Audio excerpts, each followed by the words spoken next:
کے بعد وہ یہ کہہ دے کہ پیر افضل قادری نے بات کوئی اپنی طرف سے کی ہے، یہ بات حقیقت نہیں تھی، اور میں اس علاقے کے چوک کے اندر آ کر کے یہ اعلان کروں گا کہ مجھ سے 1 لاکھ انعام دے اور میں بریلوی ہو جاتا ہوں. یہ چیلنج ہے میرا، یہ چیلنج ہے. ایک بات بھی غلط ثابت کر دے جو گفتگو کرنا چاہتا ہوں، ڈنکے کی چوٹ پہ کرتا ہوں. یہ مناظرہ جب ہوا اس میں 11 بندے طے تھے کہ سنی بھی 11 اور 11 اہل حدیث. اب میرے پاس ایک دوست آیا، یہ اپنی گفتگو بند کریں گے، میں اپنی گفتگو کروں گا. توجہ میری طرف رکھو. علماء کرام کا پتہ نہیں ہوتا شہادت کس موڑ پہ ہو جاتی ہے، لیکن بد نظمی نہ ہو بیچ میں. بیٹھ جائیں. یہ 11 بندوں کا مناظرہ. اس مناظرے میں 11 سے 12 نہیں ہو سکتا تھا، 11 سے 12 نہیں ہو سکتا تھا. یہ ہماری پالیسی تھی، یہ سنی پالیسی تھی ہماری. ہم نے کہا کہ ہم اپنے 35 بندے لے کے جائیں گے جو مناظرہ دیکھنے والے ہوں گے. ہم نے اس کو نام دیا انتظامیہ کا. گھر بریلویوں کا نہیں، گھر دیوبندیوں کا. جہاں مناظرہ ہوا ہے گھر دیوبندیوں کا. انتظامیہ کے 35 بندے بریلوی اور 11 سے 12 بندے بھی بریلوی. کیسے 12 ہوئے؟ سازش کی. مجھے کہنے لگے نیوکیش صاحب کہ آپ نہیں جا سکتے. میں نے کہا کیوں؟ کہتے ہمارے 11 بندے پہلے ہی پورے ہیں، ہم نے اپنے 2 بندے ڈالنے ہیں اہل حدیثوں کے ساتھ. 2 بندے اپنے ڈالنے ہیں جنہوں نے مناظرے کے بعد کھڑے ہو کے ویڈیو میں یہ بات ریکارڈ کرانی ہے کہ ہم اہل حدیثوں سے بریلوی ہوتے ہیں. یہ ریکارڈ کرانی ہے، ہماری فتح ہو جائے گی، ہم نے فتح مبین بنانی ہے. میں نے کہا چھٹ پھر کیا کریں؟ کہنے لگے آپ بھی اہل حدیثوں سے بات کریں اور ان کے ساتھ آ جائیں. ہے تو آپ قادری، آپ گدی نشین ہیں، یہ سارا کچھ ہمیں تو پتہ ہے. میں نے کہا اچھا چلو.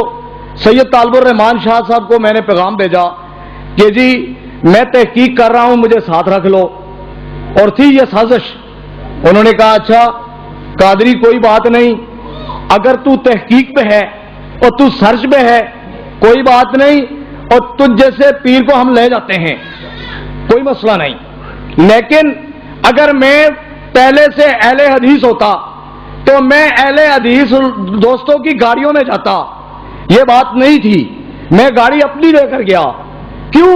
اس لیے کہ میرا سخت اختلاف تھا وہابیوں سے، اور میرے پاس کوئی دیوبندی آ جائے تو میں برداشت کر لیتا تھا.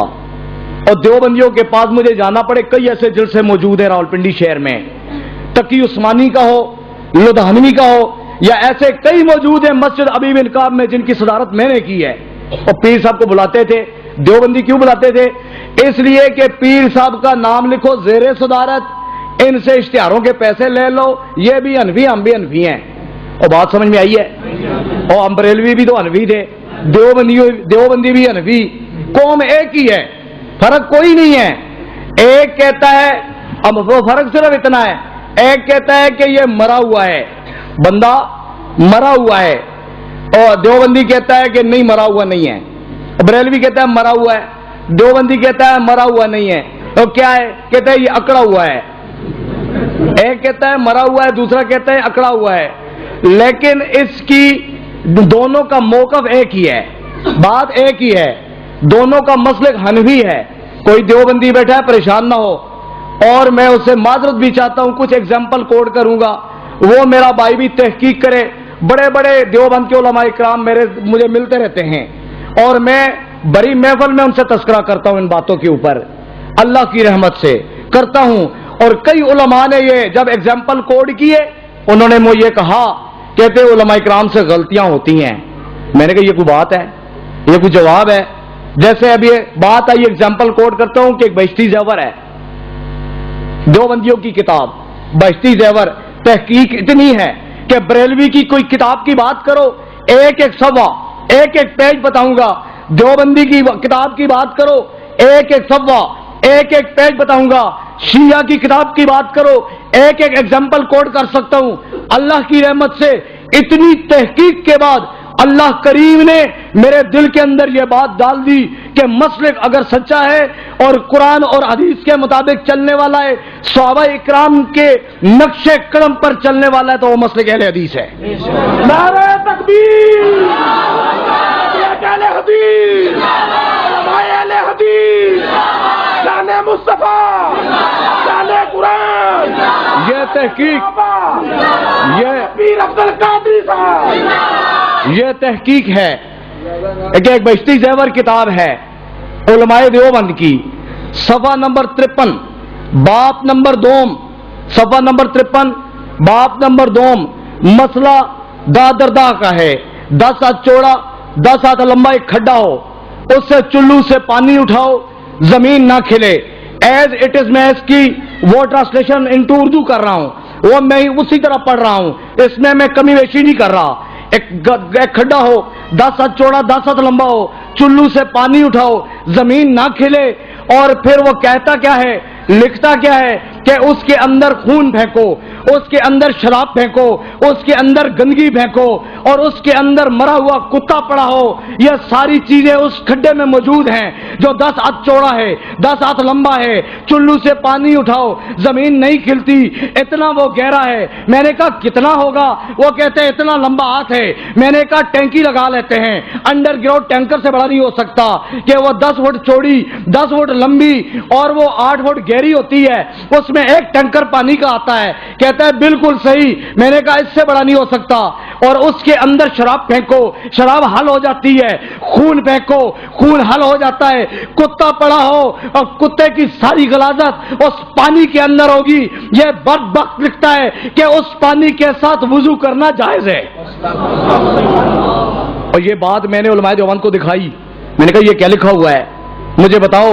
وہ کہتے جی علماء اکرام سے غلطی ہو سکتی ہے، یہ علماء اکرام سے غلطی ہو سکتی ہے۔